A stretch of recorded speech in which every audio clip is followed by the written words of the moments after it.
Le reflet tremblant d'une flamme danse sur l'eau d'un lac nocturne. Deux mondes qui ne pourront jamais véritablement se toucher, séparés par une frontière invisible mais infranchissable. Ce que vous ressentez au plus profond de votre être n'est pas si différent. Cette sensation persistante d'être parmi les autres, tout en demeurant fondamentalement séparés, comme si un voile transparent vous maintenait à distance du monde tel que les autres semblent le percevoir. Combien de fois êtes-vous senti étranger au milieu d'une foule, incompris lors d'une conversation pourtant banale? Ce n'est pas un rejet actif que vous éprouvez, mais plutôt une inadéquation subtile, comme si vous étiez accordé à une fréquence légèrement différente.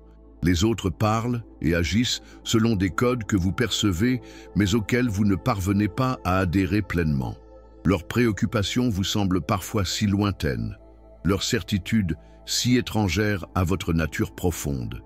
Ce que l'on qualifie trop rapidement d'introversion ou de timidité cache en réalité une sensibilité particulière aux couches invisibles de l'existence. Cette sensibilité n'est pas une faiblesse à corriger, mais une manière d'être au monde qui puise ses racines dans les profondeurs de la psyché collective. Selon les travaux du psychanalyste Jung, cette disposition révèle souvent la présence d'une âme ancienne, plus accordée aux dimensions symboliques et archétypales qu'aux conventions sociales, superficielles. Peut-être avez-vous grandi avec cette impression persistante d'être différent, de ne pas appartenir complètement au monde dans lequel vous étiez né. Enfant déjà, vous observiez les jeux des autres avec un léger décalage, préférant parfois la compagnie des livres, de la nature ou de vos mondes intérieurs. Cette différence n'était pas un choix conscient, mais une disposition innée, comme si votre âme portait en elle le souvenir d'un autre temps, d'une autre manière d'habiter le monde. Le problème n'a jamais été votre prétendue incapacité à vous adapter. Le véritable malentendu réside dans cette injonction constante à vous conformer, comme si votre nature profonde était un défaut à corriger. La société moderne, avec son culte de l'extraversion et de la performance visible, a créé un environnement particulièrement hostile aux âmes contemplatives. Nous vivons dans un monde qui valorise l'action sur la réflexion, l'accumulation sur la profondeur, le bruit sur le silence. Et pourtant, ce que vous ressentez n'est pas une anomalie, mais une résonance avec une dimension essentielle de l'existence humaine. Cette sensation d'étrangeté est aussi vieille que la conscience humaine elle-même. Les grands mystiques, les poètes, les philosophes l'ont éprouvé avant vous. Ils ont su transformer cette distance en une source de créativité et de sagesse. Votre sentiment d'inadéquation n'est pas une blessure à guérir, mais un appel à approfondir, à explorer ce que cette sensibilité particulière cherche à vous révéler. La forêt abrite des plantes d'ombre qui ne pourraient survivre en plein soleil. Leur nature exige la pénombre, l'humidité, la protection des grands arbres. Imaginerions-nous de reprocher à ces délicates créatures leur inadaptation aux espaces découverts? De même, certaines âmes s'épanouissent dans les espaces intérieurs, dans la contemplation, plutôt que dans l'exposition constante. Cette disposition n'est pas un manque, mais une spécialisation, une manière particulière d'être au monde qui a sa propre valeur, sa propre sagesse.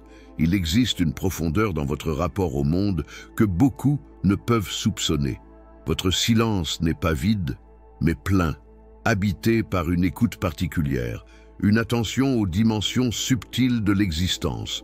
Quand vous vous retirez, ce n'est pas pour fuir, mais pour mieux entendre cette musique intérieure que le bruit du monde rend inaudible. Vous ne rejetez pas la vie, vous cherchez à la vivre plus pleinement, plus authentiquement, en accord avec votre nature profonde. La véritable question n'est donc pas de savoir comment vous adapter à un monde qui ne vous comprend pas, mais comment honorer cette sensibilité particulière tout en trouvant votre place parmi les autres. Car si le monde ne vous comprend pas toujours, votre regard sur le monde est précieux, nécessaire. Vous percevez des nuances, des contradictions, des beautés que d'autres ne remarquent pas. Cette perception différente naît Pas une erreur, mais un don, parfois difficile à porter, mais essentiel à la richesse de l'expérience humaine collective. Les eaux profondes d'un puits ancestral reflètent un ciel étoilé que personne ne prend plus le temps d'observer. Votre âme est semblable à ce puits, un lieu de profondeur et de reflets où le cosmos entier peut se mirer. Dans un monde qui valorise les surfaces miroitantes et les rapides courants, vous êtes cette eau patiente qui sait accueillir la lumière des étoiles. Lointaine, cette présence tranquille qui garde mémoire de ce qui nous dépasse. Cette sensation d'être en décalage avec le monde n'est pas apparue soudainement. Elle s'est installée progressivement, comme une prise de conscience douce mais inexorable. Peut-être avez-vous d'abord tenté de l'ignorer, de vous convaincre que vous deviez simplement faire plus d'efforts pour être comme tout le monde. Combien d'énergie avez-vous dépensé dans cette tentative d'adaptation forcée? Combien de fois vous êtes-vous reproché cette différence comme s'il s'agissait d'une faute? Le paradoxe est que plus vous tentiez de vous conformer, plus la dissonance devenait évidente. Comme si quelque chose en vous résistait obstinément à cette violence subtile faite à votre nature profonde.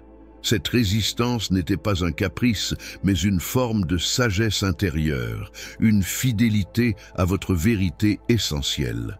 Car se trahir pour appartenir n'est jamais un chemin vers l'épanouissement véritable. Ce que Jung appelait le processus d'individuation commence précisément par cette reconnaissance douloureuse mais nécessaire de notre différence. Non pas pour la cultiver par orgueil ou par opposition, mais pour l'intégrer dans une compréhension plus large et plus authentique de qui nous sommes. La personne que vous êtes appelé à devenir ne peut émerger que de cette acceptation fondamentale de votre nature singulière. La société contemporaine propose des diagnostics rapides pour toute déviation de la norme, anxiété sociale, troubles de la personnalité, inadaptation. Ces étiquettes peuvent parfois soulager temporairement en donnant un nom à votre expérience, mais elles risquent aussi de pathologiser ce qui relève en réalité d'une sensibilité particulière, d'une manière d'être qui a sa propre cohérence, sa propre légitimité. Avez-vous remarqué comme certains environnements vous épuisent, tandis que d'autres vous revitalisent? Ce n'est pas un hasard.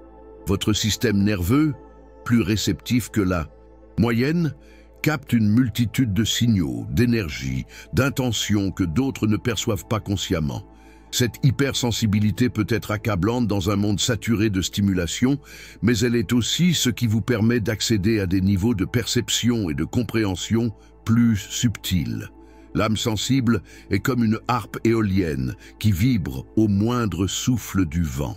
Cette réceptivité n'est pas une faiblesse, mais une forme d'intelligence particulière, une intelligence du cœur et de l'invisible. Dans une culture qui ne valorise que l'intelligence rationnelle et pragmatique, cette disposition peut sembler inutile, voire handicapante. Pourtant, c'est précisément cette sensibilité qui a inspiré les plus grandes œuvres d'art, les avancées spirituelles les plus profondes, les visions qui ont transformé l'humanité. Votre sentiment d'étrangeté révèle peut-être aussi une intuition fondamentale. Le monde, tel qu'il est organisé actuellement, ne correspond pas à ce que vous percevez comme essentiel. Vous ressentez le décalage entre les valeurs proclamées et les actions réelles, entre les discours et les intentions véritables. Cette perception n'est pas une paranoïa, mais une lucidité particulière, parfois douloureuse, souvent solitaire. La métaphore de la caverne de Platon prend ici tout son sens. Vous entrevoyez parfois au-delà des ombres que la majorité prend pour la réalité ultime. Cette vision n'est pas facile à partager. Comment décrire la lumière à ceux qui n'ont connu que l'obscurité? Comment expliquer votre perception sans paraître prétentieux ou déconnecté? D'où ce silence qui s'installe parfois, non par dédain mais par impossibilité de traduire votre expérience dans un langage commun. Il y a une mélancolie inhérente à cette condition, une forme de deuil récurrent face à l'incompréhension. Mais il y a aussi une beauté profonde dans cette solitude particulière, comme celle d'un arbre isolé sur une colline qui, dans sa verticalité silencieuse, relie la terre au ciel. Vous n'êtes pas séparé du monde, vous y êtes présent différemment, avec une conscience plus aiguë de ses mystères et de ses contradictions. Un oiseau migrateur survole un paysage familier aux autres, mais étranger à sa nature profonde. Il ne s'y arrête que brièvement, sachant qu'il appartient à un cycle plus vaste, à un mouvement qui le dépasse.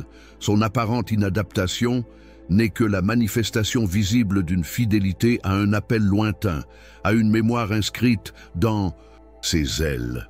Comme lui, vous portez peut-être en vous la cartographie d'un territoire que peu reconnaissent, la nostalgie d'une patrie qui n'existe pas encore, mais vers laquelle tout votre être est orienté. Cette tension entre votre nature profonde et les attentes du monde n'est pas simplement une question psychologique. Elle touche à l'essence même de votre présence ici. Les traditions contemplatives parlent de l'âme comme d'une étrangère en ce monde, non par rejet de la vie terrestre, mais par fidélité à une origine et une destination qui la dépasse. Cette perspective ne vous invite pas à fuir vos responsabilités humaines, mais à les habiter avec la conscience de votre double appartenance.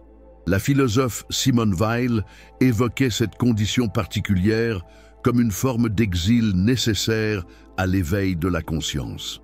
Le sentiment de ne pas être pleinement chez soi dans le monde peut être la première étape d'un cheminement spirituel authentique. Non pas pour cultiver une séparation orgueilleuse, mais pour reconnaître l'appel qui résonne au-delà des apparences et des conformismes sociaux. Dans la tradition que Jung a si profondément explorée, cette expérience d'aliénation initiale peut être comprise comme l'activation d'un archétype particulier, celui de l'étranger, du voyageur, de l'exilé. Cet archétype n'est pas une malédiction, mais un appel à devenir un pont entre différentes dimensions de l'existence, un médiateur entre le visible et l'invisible, le conscient et l'inconscient collectif. Votre sensibilité particulière vous permet de percevoir les courants souterrains qui façonnent notre époque, les mythes inconscients qui structurent nos sociétés, les symboles vivants derrière les discours rationnels. Cette perception n'est pas une simple curiosité intellectuelle, mais une responsabilité, celle de témoigner d'une vérité plus profonde que les évidences superficielles de notre temps. Regardez attentivement votre parcours, les moments où vous vous êtes senti le plus vivant, le plus authentiquement vous-même, n'étaient probablement pas des moments d'intégration parfaite, mais des instants où votre différence trouvait soudain son sens, sa justification. Peut-être était-ce dans une rencontre avec la beauté, un paysage, une œuvre d'art, une musique qui semblait parler directement à votre âme. Peut-être était-ce dans la connexion profonde avec un autre être qui partage cette sensibilité particulière, cette manière d'habiter le monde. Ces moments précieux sont comme des pierres blanches sur votre chemin, des confirmations que votre expérience n'est pas une aberration mais une voie légitime, nécessaire même, car le monde a besoin de ces sensibilités diverses, de ces manières différentes d'être humain. L'uniformité n'a jamais été le projet de la vie. Regardez la nature et sa prodigieuse diversité, son inventivité constante, sa capacité à créer des formes toujours nouvelles d'existence. L'erreur serait de considérer votre différence uniquement comme une souffrance à soulager ou un problème à résoudre. Cette différence est aussi une invitation à élargir votre compréhension de vous-même et du monde, à explorer les possibilités uniques qu'elle ouvre, car c'est souvent de ces sensibilités particulières que naissent les innovations, les créations, les perspectives qui font avancer l'humanité. Ne vous méprenez pas. Reconnaître et honorer votre nature profonde ne signifie pas vous isoler dans une tour d'ivoire. Au contraire, c'est en étant pleinement fidèle à qui vous êtes que vous pourrez établir des relations authentiques avec les autres, des relations fondées non sur l'imitation ou le compromis, mais sur un échange véritable entre des êtres différents mais égaux en dignité. La véritable communauté humaine ne se construit pas sur l'uniformité, mais sur la reconnaissance et le respect mutuel des singularités. Comme dans une forêt où chaque espèce occupe une niche écologique particulière, contribuant ainsi à l'équilibre et à la richesse de l'ensemble, votre manière d'être au monde a sa place, sa fonction dans l'écosystème humain. Un arbre solitaire dont les racines plongent vers des nappes souterraines que nul ne soupçonne. Sa solitude n'est qu'apparente. Sous la surface, il est relié à un vaste réseau de vie, à des courants invisibles qui le nourrissent et qu'il nourrit en retour. Sa croissance lente et obstinée vers le ciel n'est pas un rejet de la terre, mais une manière de créer un pont entre différents niveaux de réalité. Comme lui, votre sentiment d'étrangeté cache peut-être une connexion plus profonde, une appartenance à un ordre de réalité que le tumulte quotidien nous fait oublier. Ce sentiment persistant de ne pas appartenir pleinement à ce monde peut être compris comme l'écho d'une mémoire plus ancienne, plus profonde que votre histoire personnelle. Jung parlait de l'inconscient collectif comme d'un vaste réservoir de sagesse accumulé par l'humanité à travers les âges. Votre sensibilité particulière vous donne peut-être accès à certaines de ces couches profondes de la psyché collective, à ces archétypes qui structurent l'expérience humaine depuis ses origines. Cette connexion n'est pas toujours facile à porter. Elle peut se manifester par des rêves particulièrement vivants ou symboliques, par des intuitions qui semblent venir d'ailleurs, par une reconnaissance immédiate de certains symboles ou mythes qui résonnent en vous avec une intensité inexplicable. Ces expériences peuvent être déstabilisantes dans une culture qui privilégie le rationnel, le mesurable, le démontrable. Et pourtant, cette dimension symbolique est constitutive de notre humanité. Bien avant l'avènement de la pensée scientifique moderne, les êtres humains comprenaient et habitaient le monde à travers les symboles, les rituels, les mythes.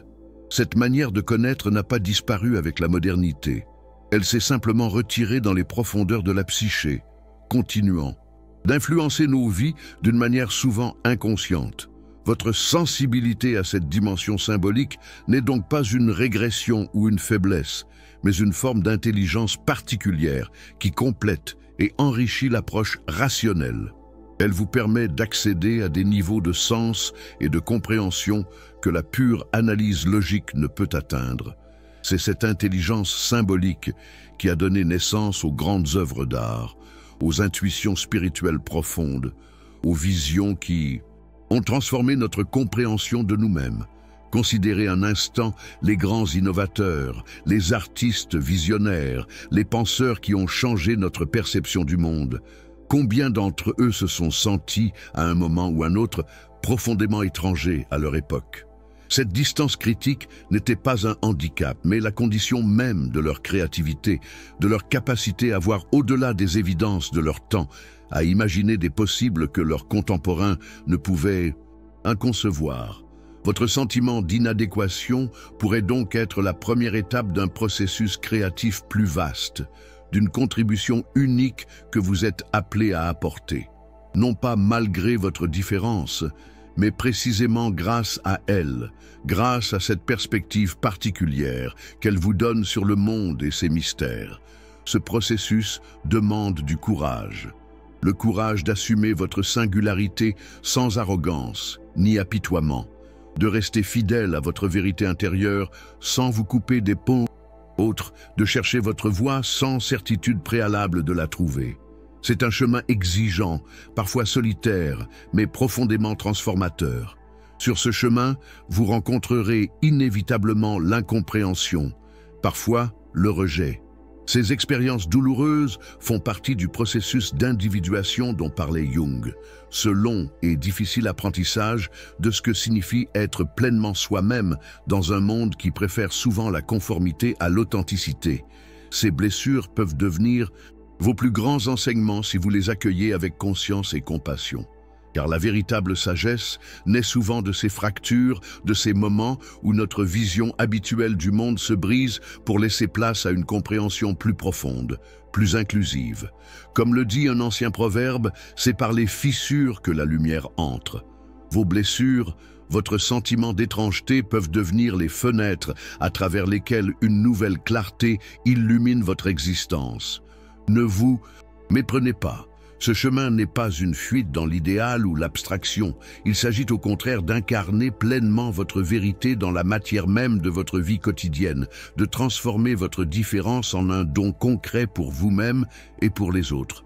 Car c'est dans cette incarnation que réside la véritable transformation, non dans l'évasion ou le déni de la réalité. Une graine tombée d'on ne sait où, germant dans un environnement qui lui semble hostile. Sa croissance est lente, incertaine mais obstinée. Elle ne cherche pas à devenir autre chose que ce qu'elle est, un être différent mais parfaitement adapté à sa propre nature, transformant peu à peu l'environnement autour d'elle par sa simple présence. Comme cette graine, vous n'avez pas à vous excuser d'exister selon vos propres lois intérieures, selon le plan inscrit dans votre être profond. Cette sensation d'être incompris n'est pas seulement une expérience personnelle, elle reflète une tension plus large entre l'individu authentique et les structures sociales qui tendent à uniformiser l'expérience humaine. Notre époque, malgré son apparente célébration de la diversité, reste profondément normative dans ses attentes, ses critères de réussite, ses définitions du bonheur et de l'accomplissement. Combien de fois vous êtes-vous senti jugé, non pour qui vous êtes vraiment, mais pour votre capacité à correspondre à ces attentes externes? Combien de fois avez-vous douté de votre valeur, parce que votre insensibilité, vos aspirations, votre rythme ne s'accordaient pas au modèle dominant? Cette violence subtile est d'autant plus pernicieuse qu'elle se présente comme bienveillante, comme soucieuse de votre adaptation ou de votre bonheur. La racine de cette tension réside peut-être dans une incompréhension fondamentale de ce qui constitue véritablement l'être humain. La vision mécaniste et réductionniste qui a dominé la pensée occidentale moderne a progressivement évacué la dimension symbolique, spirituelle, mystérieuse de l'existence humaine. Elle a tenté de réduire la complexité infinie de l'être à quelques paramètres mesurables, à quelques fonctions observables. Pourtant, comme le soulignait Jung, cette dimension invisible de la psyché ne disparaît pas parce qu'on la nie. Elle continue d'agir en nous, de structurer notre expérience, de nourrir nos aspirations les plus profondes. Et c'est peut-être votre sensibilité particulière à cette dimension qui crée ce sentiment de décalage avec un monde qui s'efforce de l'ignorer ou de la domestiquer. Considérez un instant les sociétés traditionnelles et leur manière d'accueillir la différence.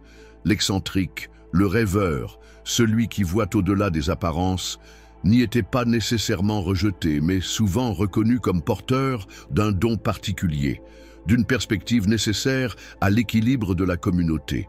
Le chaman, le poète, le sage n'étaient pas en marge, mais au cœur de ces sociétés, précisément parce que leur différence était comprise comme une richesse, une connexion privilégiée avec des dimensions de l'existence que la conscience ordinaire ne perçoit pas.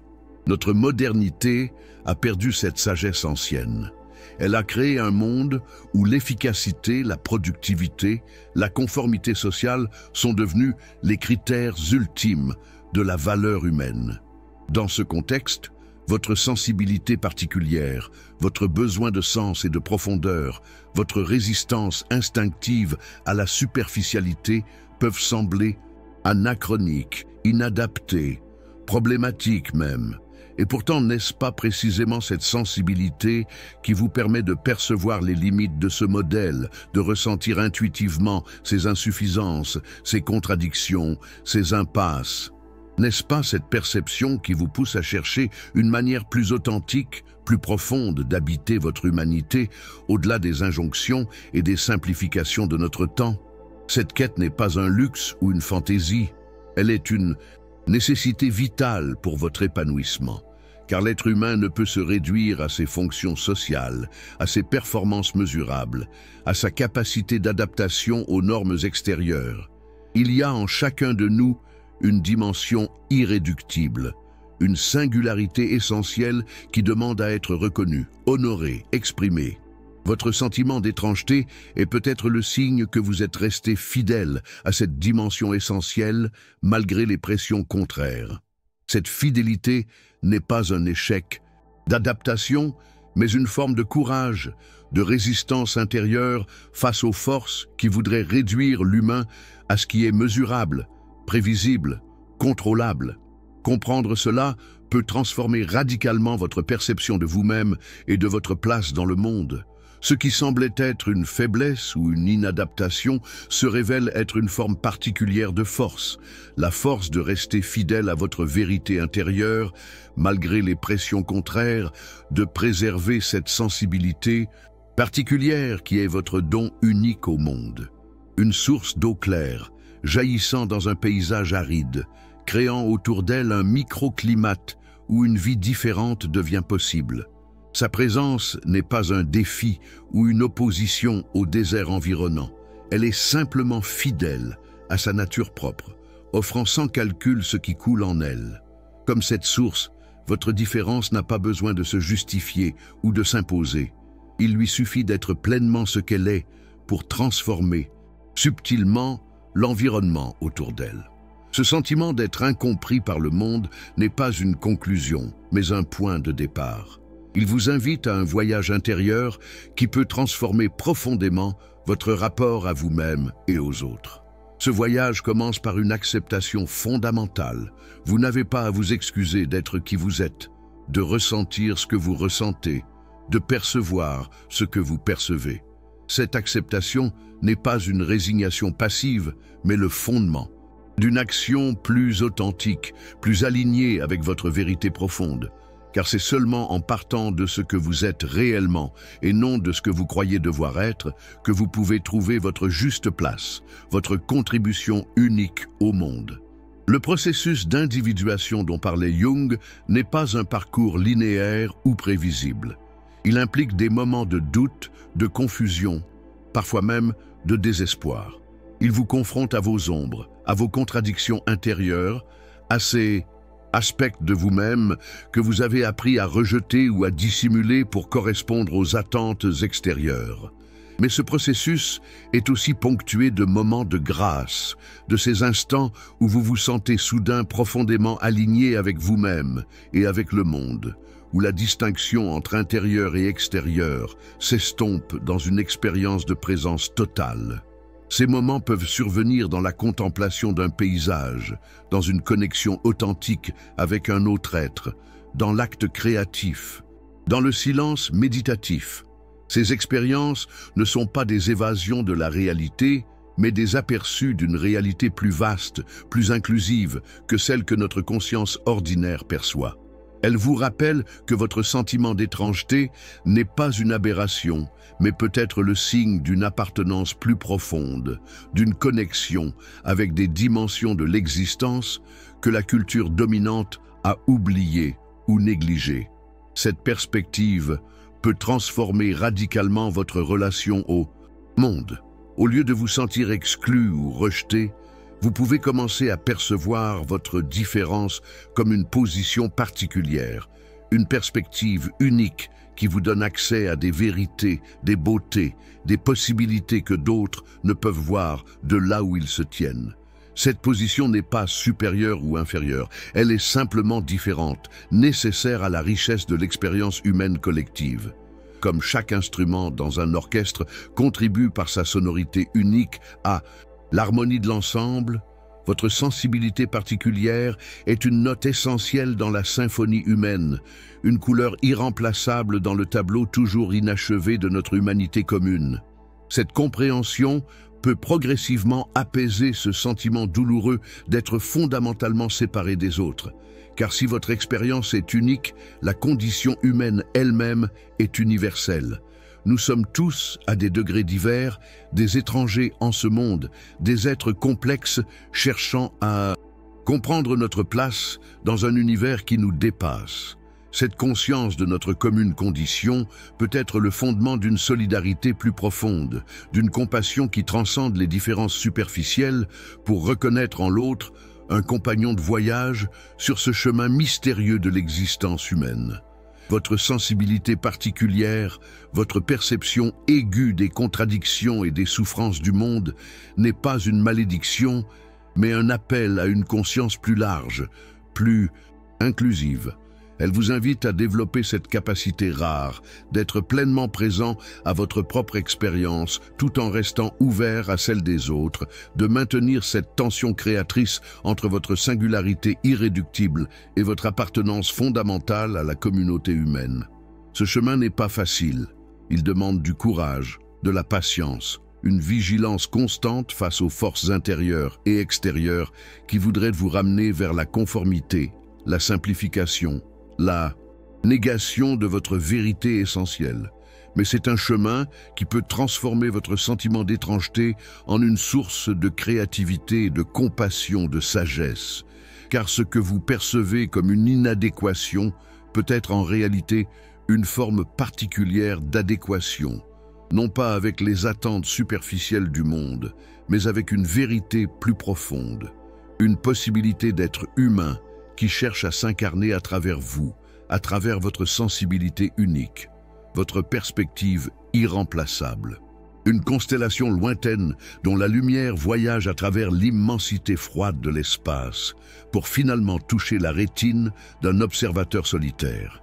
Cette rencontre improbable entre deux solitudes séparées par des années-lumière crée pourtant un moment de sens, de beauté, de connexion. Peut-être votre sentiment d'étrangeté est-il semblable à cette lumière venue d'ailleurs, non pas un signe de séparation, mais la manifestation visible d'une connexion qui transcende les distances apparentes et qui relie l'infiniment grand à l'infiniment intime dans un même mouvement cosmique. Si vous sentez que le monde ne vous a jamais vraiment compris, peut-être est-ce parce que vous portez en vous l'intuition d'un monde différent, d'une manière d'être ensemble qui n'existe pas encore pleinement, mais vers laquelle notre humanité collective est appelée à évoluer. Cette intuition n'est pas une fuite dans l'utopie, mais une perception profonde des possibilités latentes de notre condition humaine. Et tous se disent, traditions spirituelles et les grandes visions philosophiques ont toujours affirmé que l'être humain n'est pas achevé, qu'il est un être en devenir, porteur de potentialités encore inexplorées.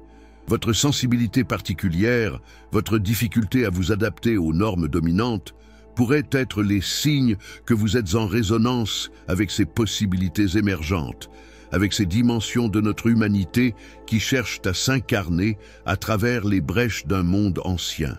Jung parlait de synchronicité pour désigner ces coïncidences significatives où l'univers extérieur semble soudain répondre à un mouvement intérieur de la psyché. Avez-vous remarqué ces moments où une rencontre inattendue, un livre qui tombe entre vos mains au moment opportun, une parole entendue par hasard semble vous adresser exactement le message dont vous aviez besoin? Ces synchronicités ne sont pas des preuves objectives d'un ordre caché du monde, mais elles peuvent être vécues comme des confirmations subjectives que votre chemin, malgré sa solitude apparente, est en résonance avec un mouvement plus vaste, avec une intention qui vous dépasse mais qui œuvre aussi à travers vous. Cette perspective ne supprime pas la difficulté de vivre dans un monde qui semble souvent indifférent ou hostile à votre sensibilité particulière.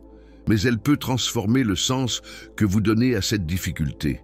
Non plus une punition ou une erreur, mais une invitation à approfondir votre compréhension, à affiner votre perception, à développer cette capacité unique qui est la vôtre de voir au-delà des apparences, de ressentir ce qui cherche à naître sous la surface des choses.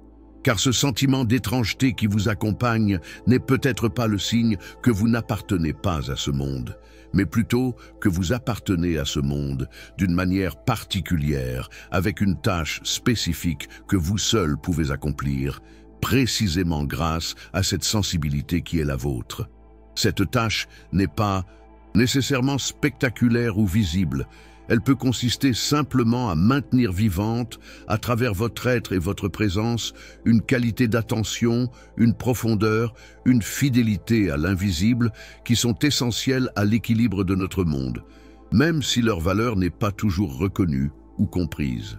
Comme un arbre qui purifie silencieusement l'air que nous respirons, votre présence attentive, votre refus instinctif de la superficialité, votre fidélité à ce qui vous semble essentiel, contribuent à maintenir un espace de profondeur, de sens, d'authenticité dans un monde qui tend souvent à l'oublier. Cette contribution n'exige pas que vous changiez fondamentalement qui vous êtes, que vous vous forciez à correspondre à un modèle extérieur de réussite ou d'intégration. Elle demande au contraire que vous approfondissiez votre fidélité à cette voix intérieure qui vous guide, à cette sensibilité particulière qui est votre don unique au monde. Car c'est précisément votre différence, cette perception qui vous semble parfois vous isoler des autres, qui peut devenir votre contribution la plus précieuse.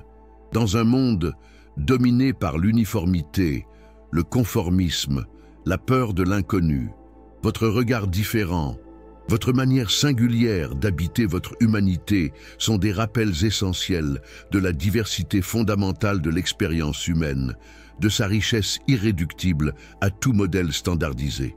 Peut-être est-ce précisément ce rappel dont notre époque a le plus besoin. Non, pas plus de solutions techniques ou d'innovations matérielles, mais cette présence attentive, cette profondeur contemplative, cette fidélité à l'invisible que votre sensibilité incarne naturellement. Vous n'avez donc pas à forcer votre nature pour trouver votre place dans le monde.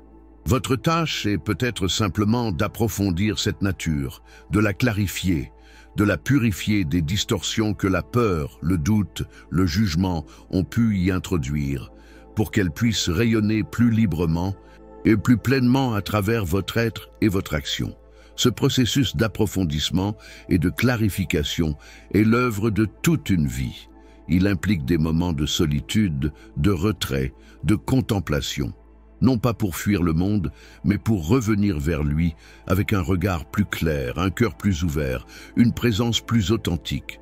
Si vous permettez à cette image de résonner en vous, laissez-nous partager dans les commentaires ce qui, comme cette constellation lointaine, a trouvé écho dans votre âme sensible.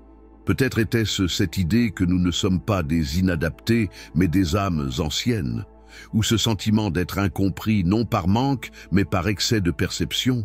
Partagez avec nous cette phrase qui vous a touché comme une lumière venue d'ailleurs, comme une confirmation que vous n'êtes pas seul dans cette expérience si particulière d'être pleinement humain dans un monde qui semble parfois l'avoir oublié.